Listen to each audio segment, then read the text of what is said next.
Hello குட்டீஸ், welcome back to our channel. இன்றைக்கி நாம் 3rd ஸ்டாண்டர்ட் டேர்ம் 1லேருந்து ஒரு நாட்டுப்புற பாடல் தான் பார்க்க போகிறோம். வாங்க பார்க்கலாம்.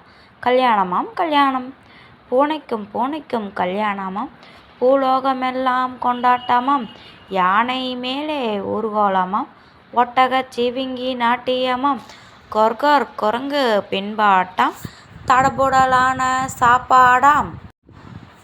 தாலி கட்டும் வேளையிலே மாப்பிள்ளை பூனையை காணாமாம், சந்தடி புந்தடி செய்யாமல் சமையல் கட்டில் நுழைந்தாராம், வாங்கி வச்ச பாலை எல்லாம் ஒரே மூச்சில் குடித்தாராம், பார்த்து விட்ட பெண்ணின் தாயும் பலத்த சத்தம் போட்டாராம், திருட்டு மாப்பிள்ளைக்கு என் பெண்ணை திருமணம் செய்ய முடியாது, வேண்டா இந்த சம்மந்தம், வெக்க கேடு போய் வாரோம். ஓகே குட்டீஸ், இந்த பாட்டு உங்களுக்கு பிடிச்சிருந்தா மறக்காமல் லைக் பண்ணுங்கள், உங்களோட ஃப்ரெண்ட்ஸ்க்கும் ஷேர் பண்ணுங்கள். நீங்களும் இதே மாதிரி இந்த பாட்டை பாடி பாருங்கள். Bye bye, take care.